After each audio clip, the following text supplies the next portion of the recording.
கொண்டக்கடலை சுண்டல் எப்படி பண்ணலான்னு பார்க்கலாம். ஓவர் நைட்டு கொண்டக்கடலை ஊற வச்சுருக்கேன். நல்லா ஊறிடுச்சு. இப்போ அதை குக்கரில் போட்டு வேக வச்சுக்கலாம். கொஞ்சம் உப்பு போட்டுக்கலாம். ஒரு டம்ளர் தண்ணி விட்டுக்கலாம்.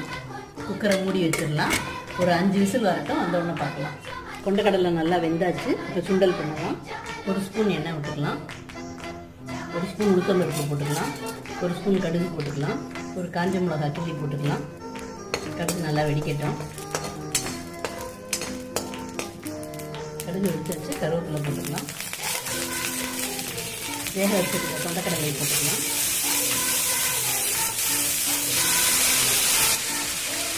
வேகும்போது உப்பு போட்டாச்சு. கொஞ்சமாக உப்பு சேர்த்துக்கலாம்.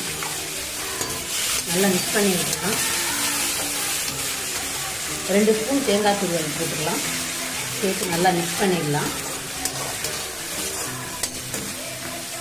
கொண்டக்கடலை சுண்டல் சூப்பராக ரெடி ஆயிடுச்சு.